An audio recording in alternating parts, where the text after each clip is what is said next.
ಧರ್ಮಸ್ಥಳದಲ್ಲಿ ಕಳೆದ 20 ವರ್ಷಗಳಿಂದ ಸಂಭವಿಸಿರುವ ಅಸಹಜ ಸಾವುಗಳು, ಅತ್ಯಾಚಾರ ಪ್ರಕರಣಗಳು ಮತ್ತು ನಾಪತ್ತೆಯಾದ ಮಹಿಳೆಯರು ಹಾಗೂ ವಿದ್ಯಾರ್ಥಿನಿಯ ಪ್ರಕರಣಗಳು ರಾಜ್ಯಾದ್ಯಂತ ಅಲ್ಲದೆ ದೇಶಾದ್ಯಂತ ಗಂಭೀರ ಚರ್ಚೆಗೆ ಕಾರಣವಾಗುತ್ತಿವೆ.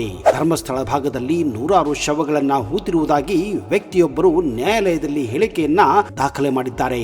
ರಾಷ್ಟ್ರೀಯ ಮಾಧ್ಯಮಗಳು ಕೂಡ ಮನುಷ್ಯರೊಬ್ಬರ ತಲೆಬುರುಡೆ ದೊರಕಿದ ಬಗ್ಗೆ ಹಾಗೂ ನಾಪತ್ತೆಯಾದ ವೈದ್ಯಕೀಯ ವಿದ್ಯಾರ್ಥಿನಿಯೊಬ್ಬರ ಕುಟುಂಬದವರ ಹೇಳಿಕೆಯ ವರದಿ ಪ್ರಸಾರ ಮಾಡುತ್ತಿವೆ. ಹೀಗಾಗಿ ಧರ್ಮಸ್ಥಳ ವ್ಯಾಪ್ತಿಯಲ್ಲಿ ಕಳೆದ 20 ವರ್ಷಗಳಿಂದ ನಾಪತ್ತೆಯಾಗಿರುವ ಮಹಿಳೆಯರು, ವಿದ್ಯಾರ್ಥಿನಿಯ ಪ್ರಕರಣಗಳು, ಅಸ್ವಾಭಾವಿಕ ಸಾವುಗಳು, ಕೊಲೆ ಪ್ರಕರಣಗಳು, ಅತ್ಯಾಚಾರ ಪ್ರಕರಣಗಳಿಗೆ ಸಂಬಂಧಿಸಿದಂತೆ ಸಮಗ್ರ ಮತ್ತು ನಿಷ್ಪಕ್ಷ ತನಿಖೆಗಾಗಿ ಈಗ ಸರ್ಕಾರ ರಚಿಸಿರುವ ನೂತನ ವಿಶೇಷ ತನಿಖಾ ದಳ ಅಂದ್ರೆ ಸ್ಪೆಷಲ್ ಇನ್ವೆಸ್ಟಿಗೇಷನ್ ಟೀಮ್ SIT ಈ ವಿಚಾರವನ್ನ ತನಿಖೆ ಮಾಡಲು ಆರಂಭಿಸಿದೆ. ಆದರೆ ಧರ್ಮಸ್ಥಳ ದೇವಾಲಯದಲ್ಲಿ 1995ರಿಂದ 2014ರ ತನಕ ಸ್ವಚ್ಛತಾ ಕಾರ್ಮಿಕನಾಗಿ ಕಾರ್ಯನಿರ್ವಹಿಸುತ್ತಿದ್ದ ಓರ್ವ ವ್ಯಕ್ತಿ ತನಗೆ ಬೆದರಿಕೆ ಒಡ್ಡಿ ಮಹಿಳೆಯರ ಮತ್ತು ಯುವ ಹೆಣ್ಣು ಮಕ್ಕಳ ಸಾಕಷ್ಟು ಶವಗಳನ್ನ ಹೂತು ಹಾಕುವಂತೆ ಮಾಡಲಾಗಿತ್ತು ಎಂದು ಹೇಳಿಕೆ ನೀಡಿದ್ದಾನೆ. ಈ ಶವಗಳ ಪೈಕಿ ಬಹಳಷ್ಟು ಶವಗಳ ಮೇಲೆ ಲೈಂಗಿಕ ಹಿಂಸೆ ಮತ್ತು ಕೊಲೆ ನಡೆದಿರುವ ಲಕ್ಷಣಗಳು ಇದ್ದವು ಎಂದು ಕೂಡ ಆತ ಹೇಳಿಕೊಂಡಿದ್ದಾನೆ. ತಾನು ಹಲವೆಡೆ ಈ ಶವಗಳನ್ನ ಹೂತಿರುವುದಾಗಿ ಆತ ಹೇಳಿಕೆ ನೀಡಿದ್ದಾನೆ. ಆತನ ಹೇಳಿಕೆಗಳು 1995ರಿಂದ 2014ರವರೆಗಿನ ಹಳೆಯ ಪ್ರಕರಣಗಳ ಕುರಿತು ಮತ್ತೆ ಜನರ ಗಮನವನ್ನ ಅದು ಸೆಳೆದಿದೆ. ಈ ಅವಧಿಯಲ್ಲಿಯೇ ಹೂಳಲಾಗಿದೆ ಎನ್ನಲಾದ ಅಸ್ಥಿಪಂಜರಗಳನ್ನ ಹೊರಗೆ ತೆಗೆಯಲು ಸಾಧ್ಯವಾದರೆ ಅವುಗಳು ನಿಜಕ್ಕೂ ಹಳೆಯ ಪ್ರಕರಣಗಳಿಗೆ ಸಂಬಂಧಿಸಿವೆ ಅಥವಾ ಅದು ನೂರಾರು ವರ್ಷಗಳ ಹಿಂದೆ ಇರುವ ಶವಗಳೇ ಎಂದು ಪತ್ತೆ ಹಚ್ಚಲು ಪ್ರತಿಯೊಂದು ಶವಗಳ DNA ಪರೀಕ್ಷೆ ನಡೆಸುವ ಅವಶ್ಯಕತೆ ಈಗ ಎದುರಾಗಿದೆ. ಯಾಕಂದ್ರೆ ಎಲ್ಲ ಪ್ರಕರಣಗಳನ್ನ ಕೊಲೆ, ಸುಲಿಗೆ ಅಥವಾ ಅತ್ಯಾಚಾರ ಎಸಗಿ ಅವುಗಳನ್ನ ದಫನ್ ಮಾಡಲಾಗುತ್ತೆ ಎಂದು ಹೇಳಲು ಸಾಧ್ಯವಿಲ್ಲ. ಇದಕ್ಕಾಗಿ DNA ಪರೀಕ್ಷೆ ಅಗತ್ಯವಾಗಿರುತ್ತದೆ. ಅಷ್ಟಕ್ಕೂ DNA ಅಂದರೇನು, DNA ಪರೀಕ್ಷೆ ಎಂದರೇನು, DNA ಪರೀಕ್ಷೆಯನ್ನ ಯಾಕೆ ಮಾಡುತ್ತಾರೆ, ಈ ಎಲ್ಲ ಪ್ರಶ್ನೆಗಳು ನಮ್ಮಲ್ಲಿ ಪ್ರತಿಯೊಬ್ಬರಿಗೂ ಇರೋದು ಸಹಜವೇ. DNA ಅಂದರೇನು ಅನ್ನುವುದನ್ನ ಮೊದಲು ತಿಳಿದುಕೊಳ್ಳೋಣ.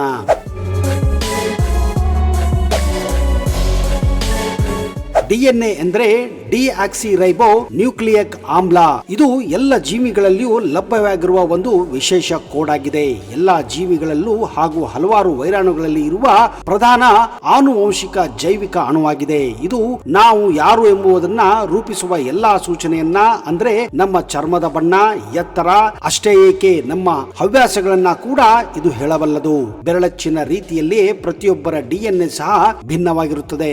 ಇದು ವ್ಯಕ್ತಿಯ ಕುಟುಂಬ ಮತ್ತು ಹಿನ್ನೆಲೆಯ ಕುರಿತು ಸುಳಿವನ್ನ ಕೂಡ ಕೊಡುತ್ತದೆ.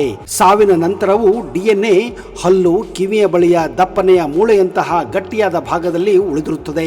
DNA ಪರೀಕ್ಷೆಯು ಯಾವುದೇ ಆನುವಂಶಿಕ ಅಸ್ವಸ್ಥತೆಗಳನ್ನ ಮೌಲ್ಯಮಾಪನ ಮಾಡಲು ಅಥವಾ ಕಾನೂನು ಉದ್ದೇಶಕ್ಕಾಗಿ ಪಿತೃತ್ವವನ್ನ ಸಾಬೀತುಪಡಿಸಲು DNA ಅನುಕ್ರಮವನ್ನ ಅಧ್ಯಯನ ಮಾಡಲು ಬಳಸುವ ಒಂದು ರೀತಿಯ ಆನುವಂಶಿಕ ಪರೀಕ್ಷೆಯಾಗಿದೆ. ಇದು ಇಬ್ಬರು ಪೋಷಕರಿಂದ ಅವರ ಮಕ್ಕಳಿಗೆ ಮಾಹಿತಿಯನ್ನ ಸಾಗಿಸುತ್ತದೆ. ಇದು ಪ್ರತಿಯೊಬ್ಬರಿಗೂ ವಿಶಿಷ್ಟವಾದ ಸಂಕೇತವಾಗಿರುತ್ತದೆ. ಏಕೆಂದರೆ ವಿಚ್ಛಿನ್ನ ಜನರು ತಮ್ಮ ಪೋಷಕರಿಂದ ವಿಚ್ಛಿನ್ನ ಜೀನ್ಗಳನ್ನ ಪಡೆದುಕೊಂಡಿರುತ್ತಾರೆ.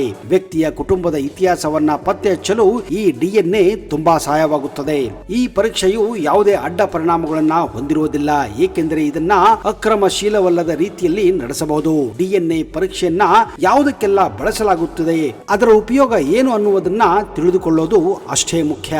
ವೈದ್ಯಕೀಯ ಕಾನೂನು ಉದ್ದೇಶಕ್ಕಾಗಿ ಯಾರೊಬ್ಬರ ಪಿತೃತ್ವವನ್ನ ನಿರ್ಧರಿಸಲು DNA ಪರೀಕ್ಷೆಯನ್ನ ಬಳಸುತ್ತಾರೆ.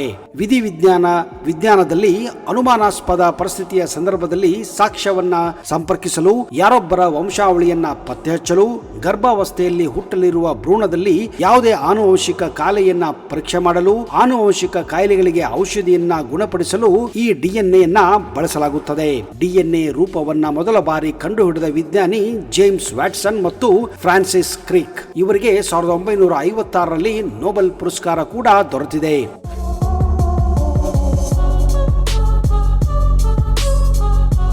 ಡಿಎನ್ಎ ಎಲ್ಲಾ ಜೀವಿಗಳ ಬೆಳವಣಿಗೆ ಹಾಗೂ ಕಾರ್ಯಕ್ಕೆ ತಕ್ಕ ಸೂಚನೆಯನ್ನ ನೀಡುತ್ತದೆ. ವಿಜ್ಞಾನಿಗಳು ಈ ಡಿಎನ್ಎ ಮಾಹಿತಿಯನ್ನ ಬಳಸಿಕೊಂಡು ಈ ವ್ಯಕ್ತಿ ಯಾರು, ಅವರಿಗೆ ಏನಾಗಿರಬಹುದು ಎಂದು ಪತ್ತೆ ಹಚ್ಚಲು ಪ್ರಯತ್ನ ಮಾಡುತ್ತಾರೆ. ಇಂತಹ ಪ್ರಕರಣದಲ್ಲಿ ಮೂಳೆಯಿಂದ ಡಿಎನ್ಎ ಹೇಗೆ ಪಡೆಯಲಾಗುತ್ತದೆ ಅನ್ನುವುದು ಕೂಡ ಅಷ್ಟೇ ನಿಗೂಢವಾಗಿದೆ. ಹಳೆಯ ಮೂಳೆಗಳು ಲಭ್ಯವಾದಾಗ ತಜ್ಞರು ಡಿಎನ್ಎ ಬಳಸಿಕೊಂಡು ಸತ್ಯ ಹೊರತರಲು ಹಲವಾರು ಸ್ಟೆಪ್ಸ್ ಗಳನ್ನ ಅನುಸರಿಸುತ್ತಾರೆ. ಮೊದಲನೇದಾಗಿ ಮೂಳೆಗಳ ಸಂಗ್ರಹ. ಪೊಲೀಸರು ಮತ್ತು ವಿಧಿವಿಜ್ಞಾನ ಅಂದ್ರೆ ಫೋರೆನ್ಸಿಕ್ ತಂಡಗಳು ಅಂತ್ಯ ಸಂಸ್ಕಾರ ನಡೆದ ಸ್ಥಳದಿಂದ ಜಾಗರೂಕವಾಗಿ ಮೂಳೆಗಳನ್ನ ಸಂಗ್ರಹಿಸುತ್ತಾರೆ. ಹೊಸ ಡಿಎನ್ಎಗಳು ಮಿಶ್ರಣವಾಗದಂತೆ ತಡೆಯಲು ಅವುಗಳನ್ನ ಹೆಚ್ಚಾಗಿ ಸ್ಪರ್ಶಿಸದಂತೆ ಜಾಗರೂಕತೆಯನ್ನ ಅವರು ವಹಿಸಬೇಕಾಗುತ್ತದೆ. ಎರಡನೆಯದು ಮೂಳೆಗಳ ಸ್ವಚ್ಛತೆ. ಈ ರೀತಿ ಸಂಗ್ರಹವಾದ ಮೂಳೆಗಳನ್ನ ಪ್ರಯೋಗಾಲಯದಲ್ಲಿ ಸರಿಯಾಗಿ ಮೊದಲು ಸ್ವಚ್ಛಗೊಳಿಸಬೇಕಾಗುತ್ತದೆ. ದಪ್ಪನೆಯ ಮೂಳೆಗಳು ಮತ್ತು ಹಲ್ಲುಗಳು ಡಿಎನ್ಎಯನ್ನ ರಕ್ಷಿಸುವುದರಿಂದ ಪರೀಕ್ಷೆಗಾಗಿ ಅವುಗಳನ್ನ ಮೊದಲು ಆರಿಸಲಾಗುತ್ತದೆ. ಮೂರನೇ ಸ್ಟೆಪ್ ಮೂಳೆಗಳ ಪುಡಿಗೊಳಿಸುವಿಕೆ.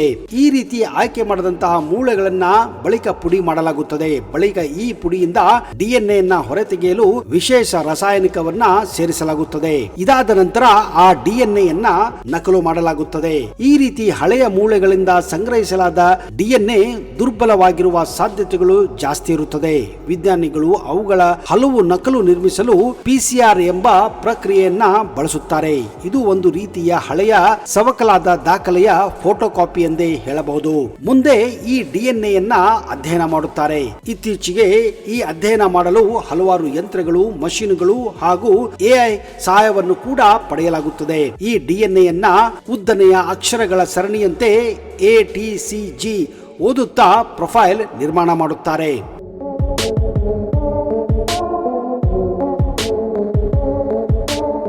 ಮುಂದೆ ಕೊನೆಯ ಸ್ಟೆಪ್ ಬಂದ್ಬಿಟ್ಟು ಡಿಎನ್ಎಯ ಹೋಲಿಕೆಯಾಗಿದೆ.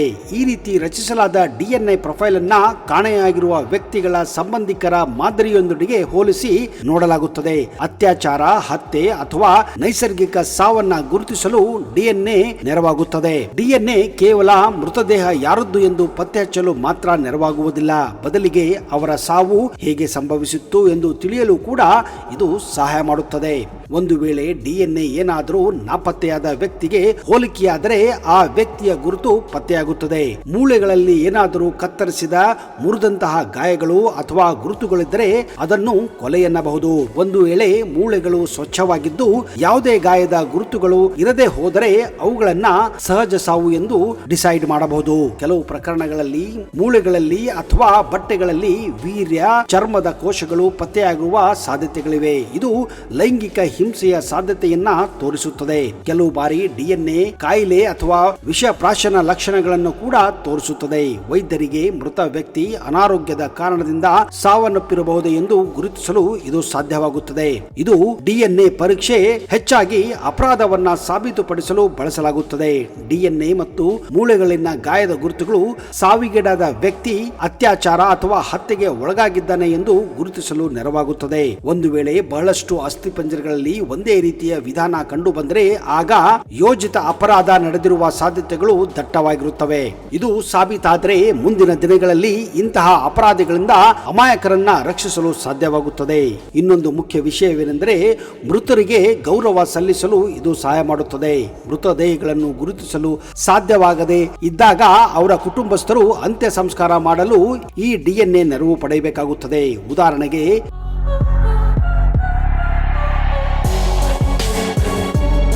ಉದಾಹರಣೆಗೆ ಅಹಮದಾಬಾದ್ನಲ್ಲಿ 2025ನೇ ಇಸ್ವಿಯಲ್ಲಿ ನಡೆದ ಒಂದು ವಿಮಾನ ದುರ್ಘಟನೆಯಲ್ಲಿ 200ಕ್ಕೂ ಹೆಚ್ಚು ಜನರು ಸಾವನ್ನಪ್ಪಿದ್ದರು.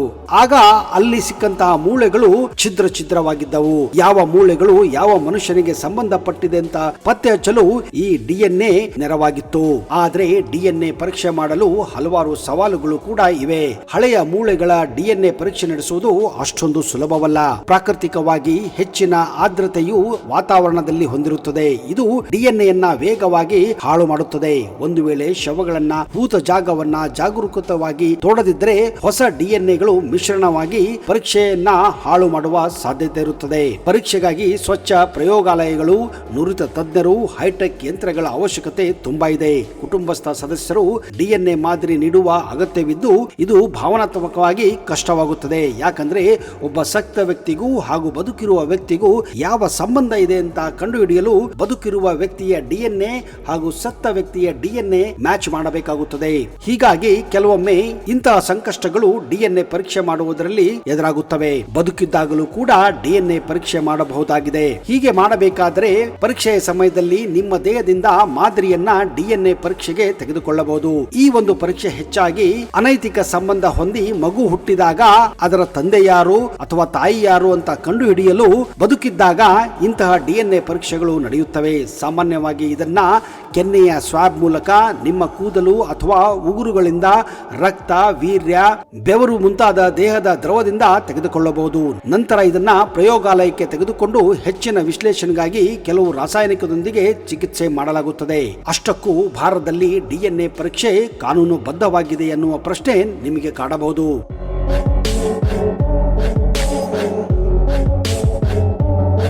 ಭಾರತದಲ್ಲಿ ಡಿಎನ್ಎ ಪ್ರೊಫೈಲಿಂಗ್ ಬಗ್ಗೆ ಸ್ಪಷ್ಟವಾದ ಕಾನೂನು ಇವರಿಗೂ ಇಲ್ಲ. ಆದಾಗ್ಯೂ ಪಿತೃತ್ವ ಪರೀಕ್ಷೆಗಳಂತಹ ನಾಗರಿಕ ವಿವಾದಗಳ ಸಂದರ್ಭದಲ್ಲಿ ಮತ್ತು ಗರ್ಭಿಣಿಯರು ಮತ್ತು ಮಕ್ಕಳಲ್ಲಿ ಕೆಲವು ಆನುವಂಶಿಕ ಕಾಯಿಲೆಗಳು ಪ್ರವೃತ್ತಿಯನ್ನ ತಿಳಿದುಕೊಳ್ಳಲು ಈ ಪರೀಕ್ಷೆಯನ್ನ ಆಗಾಗ ಮಾಡಲಾಗುತ್ತದೆ. ಯಾರೊಬ್ಬರ ಇಚ್ಛೆಗೆ ವಿರುದ್ಧವಾಗಿ ಬಲವಂತವಾಗಿ ಡಿಎನ್ಎ ಪರೀಕ್ಷೆ ಮಾಡಕೂಡದಾಗಿದೆ. ಈ ಡಿಎನ್ಎ ಪರೀಕ್ಷೆ ಮಾಡಲು ಎಷ್ಟು ಸಮಯ ತೆಗೆದುಕೊಳ್ಳುತ್ತದೆ ಎನ್ನುವುದು ನಿಮ್ಮ ಪ್ರಶ್ನೆ ಆಗಿರಬಹುದು. ಡಿಎನ್ಎ ಪರೀಕ್ಷೆಯು ಸಾಮಾನ್ಯವಾಗಿ ವ್ಯಕ್ತಿಯಿಂದ ಮಾದರಿಯನ್ನ ತೆಗೆದುಕೊಂಡ ಸಮಯದಿಂದ ಸುಮಾರು 3 ರಿಂದ 4 ದಿನಗಳ ಕಾಲ ತೆಗೆದುಕೊಳ್ಳುತ್ತದೆ. ಈ ಒಂದು ಫಲಿತಾಂಶ ಸ್ಥಳದಿಂದ ಸ್ಥಳಕ್ಕೆ ಬದಲಾಗಬಹುದು, ಮಷೀನ್ ನಿಂದ ಮಷೀನ್ಗೆ ಬದಲಾಗಬಹುದು, ವೈದ್ಯರಿಂದ ಅಥವಾ ತಜ್ಞರಿಂದ ತಜ್ಞರಕ್ಕೆ ಬದಲಾಗಬಹುದು. ಹೀಗಾಗಿ ಕೆಲವೊಂದು ಬಾರಿ ಎರಡೆರಡು ಕಡೆ ಈ ಪರೀಕ್ಷೆ ಮಾಡುವುದು ಒಳ್ಳೆಯದಾಗಿದೆ. ಡಿಎನ್ಎ ಪರೀಕ್ಷೆ ವಿಫಲವಾಗಬಹುದೇ ಅನ್ನುವ ಒಂದು ಅನುಮಾನ ನಿಮಗೆ ಕಾಡಬಹುದು. ಎಲ್ಲ ಇತರ ಪರೀಕ್ಷೆಗಳಂತೆ ಡಿಎನ್ಎ ಪರೀಕ್ಷೆಯು ವಿಫಲವಾಗುವ ಸಂಭವ ಇರುತ್ತದೆ. ಇದು ಮಾದರಿಯನ್ನ ಹಿಂಪಡೆಯುವಲ್ಲಿನ ಮಾನವ ದೋಷದಿಂದ, ಪ್ರಯೋಗಾಲಯದಲ್ಲಿರುವಂತಹ ಮಾಲಿನ್ಯದಿಂದ ಈ ರೀತಿಯ ಡಿಎನ್ಎ ಪರೀಕ್ಷೆಗಳು ವಿಫಲವಾಗುವ ಸಂಭವವಿರುತ್ತದೆ. ಆದಾಗ್ಯೂ ಇಂತಹ ಅವಕಾಶಗಳು ಸಾಕಷ್ಟು ಕಡಿಮೆ. ಆ ಸಂದರ್ಭದಲ್ಲಿ ನಿಮ್ಮ ಭರವಸೆಗಾಗಿ ನೀವು ಯಾವಾಗಲೂ ಇನ್ನೊಂದು ಪ್ರಯೋಗಾಲಯದಲ್ಲಿ 2ನೇ ಬಾರಿ ಡಿಎನ್ಎ ಪರೀಕ್ಷೆ ಮಾಡುವುದು ಒಳ್ಳೆಯದು.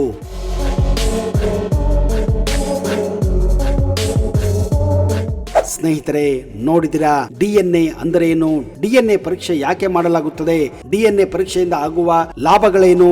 ಡಿಎನ್ಎ ಪರೀಕ್ಷೆಯಿಂದ ಆಗುವ ತೊಂದರೆಗಳೇನು?